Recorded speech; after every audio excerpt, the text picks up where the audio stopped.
Hey, what is up guys? Welcome back to the channel. Today we're doing another one of these vlogging videos because I was sitting there thinking and there was a topic that's been on my mind.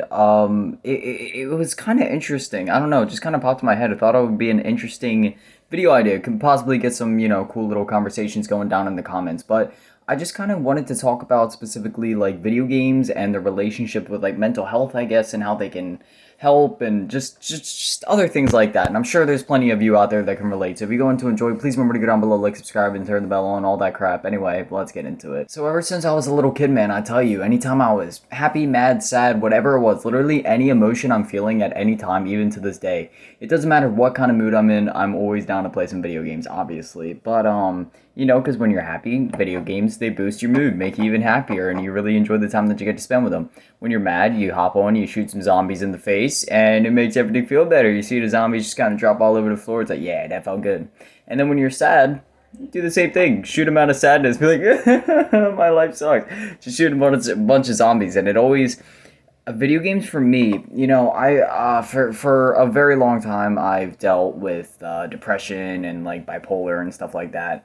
And I don't know, just anytime I'm down. It's just turning the Xbox on, just getting into a game world. Whether it's something simple like Call of Duty Zombies or getting immersed into a game like Tomb Raider or like Skyrim, whatever game, GTA, whatever it is. Whether it's a story-based game or just something to kill some time. Like, getting immersed into gaming and getting immersed into these worlds and these characters and their stories, it's one thing that's literally saved me. And especially lately, I don't say any of this to like attention whore or try to get some attention out of it and be like, oh, pity me. But like lately, I'm not gonna lie, I don't know what it is. It's just always this time of year. I've been dealing with a lot of depression, specifically just feeling really drained, feeling like every day's kind of the same, and just feeling really out of it. But I tell you, lately I've been beating a lot of video games, playing through a lot of really great games, grinding some online games, and there's something about it. Just like I said, just getting immersed into these worlds, taking yourself out of this reality, no matter what's going on. It doesn't even matter what's going on because as soon as you turn on that game,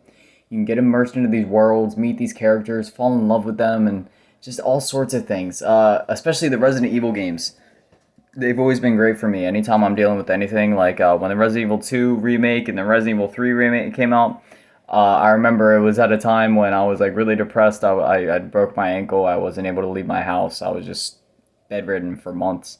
And the Resident Evil 2 remake, I remember Resident Evil games are obviously one of those things where when you beat them once, you got to beat them again and again and again and again to see how different things can go and different ways you can like really master the games, I guess, and like speed run them to the best of your ability and just find different paths and puzzles and items and stuff like that. But man, I tell you, it's hard for me to explain it, but you guys know those games.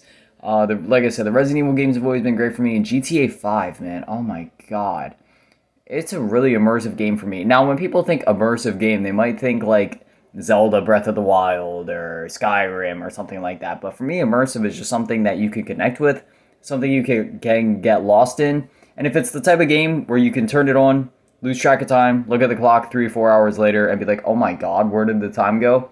Then it's immersive. I mean, hell, even Lego games are freaking immersive to me, honestly.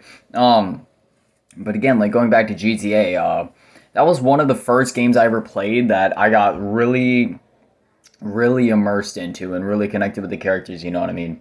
I just like, I don't know, there was something about it, like getting to just put myself in like Michael's shoes and just try to see inside his mind, and like try to feel for certain characters, like the parts when like when he loses his family and they move out and he's just trying to get everything back together and get everything sorted out. Like, I don't know, there was just that point where I couldn't even put the controller down, and no matter what was going on in my life, it was just like that was all that mattered. And I really don't know where I'm going with this video or what I'm trying to say, but I just thought it would be a cool conversation starter and something that a lot of you guys could probably connect with. Like there's even games like Minecraft, you know what I mean? Where you can just go in and make your own story and build a lot of great things. Like, I love that. Video games obviously in the past have gotten a bad rep for being the cause of like children being violent or yada yada yada, and it's already been proven that all of that is BS, you know what I mean?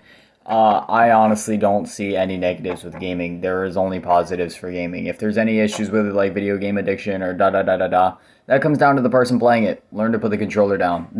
Video games are like my best friend. You know what I mean? It may sound kind of sad in a way, but like no matter what's going on, at least at the end of the day, whether I had a good day, a bad day, it doesn't even matter. I can turn on the Xbox, grab the controller, and just hop in, have some fun, play some games, and just connect and feel for these stories and these characters. Like I remember when I was running through the entire Dead Space trilogy earlier this year, it felt so good getting to connect with Isaac and then him finally getting a voice in Dead Space 2 and all the different story things unraveling. And as bad as Dead Space 3 was, that people say Dead Space 3 was bad compared to the other games, and I have to admit, like story-wise, it definitely didn't really hold up as well, but in terms of gameplay, it was still immersive enough, still kept me in, and I felt for Isaac. Towards the end, I'm not gonna spoil it, but like, I cried genuine tears when the ending came around, and that's the beautiful thing about video games. Video games are art, and it really comes down to how you interpret the art, what you do with it, and what you take from it, and how you decide to interact with it, I guess. And video games, obviously, the main way to interact with them is just to play them, but I don't know. Like I said, I really don't know where I was going with this video. I guess this is just a little shout out to video games for just always being there for me.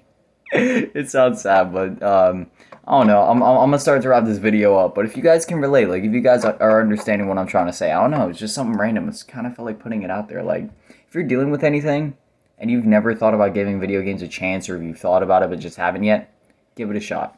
I guarantee you, like 95%, it's going to help you in some way. And it's a great way to just kill some time, have some fun, and fall in love with some characters and stories and worlds that you may not have ever otherwise. Like the Borderlands series, it's a goofy series, but like I've fallen in love with those characters, that world. Like there's tons of freaking games: Dead Space, Borderlands, GTA, hell, even the Call of Duty games, Watch Dogs. Oh my God, Watch Dogs 1.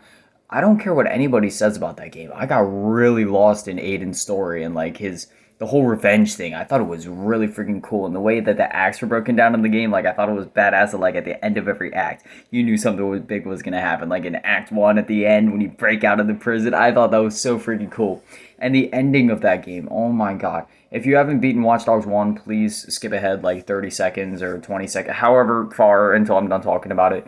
But the way that you finally get to confront your niece's killer, and it has a great sense of closure, and it leaves it up to you on how you want to finish it. After all the hours you spend tracing all these loose ends and just tracking him down, you finally get him. You get him tied up in the chair. You're just sitting there, just you and him on the edge of the city in a garage, and you're holding the gun, and you can either put him out of his misery or just leave him there to just sit with what he's done. And it's so powerful. I don't care what anybody says about Watch Dogs. That is one of the endings that really stuck with me and was like, wow, that was a good ending. Anyway, I'm done rambling. Random gaming thoughts. Felt like putting it out there. Go down in the comments, let me know, what games have you been lost in? What games are you lost in right now? What games are you looking forward to? Anything gaming, I don't care. If you got topic ideas, video ideas, whatever it is, just go down in the comments, talk about it. I don't care if you just want to go down there and say hi, how are you? Just do something. Anyway, as always, a shout out to my one and only Patreon, Karma's Fake Grandma. Thank you so much for the support. But with that, that is going to do it for this one. I hope you all enjoyed. Please remember to go down below, like, subscribe, comment, share this with your friends. Remember, uploads daily at 7 p.m. So I'll see you guys back here tomorrow. And yeah, that's it. I love you guys. Thank you so much for watching. And thank you guys for all the support that you always give me on these vlogs. Even though I come on here and just mindlessly talk and go in circles with my words and repeat myself over and over half the time, you guys still seem to enjoy it. So even though I'm kind of repetitive and kind of annoying and whatever, thank you for always supporting me. Anyway, love you guys. Thank you for watching. Peace. I'm all alone, I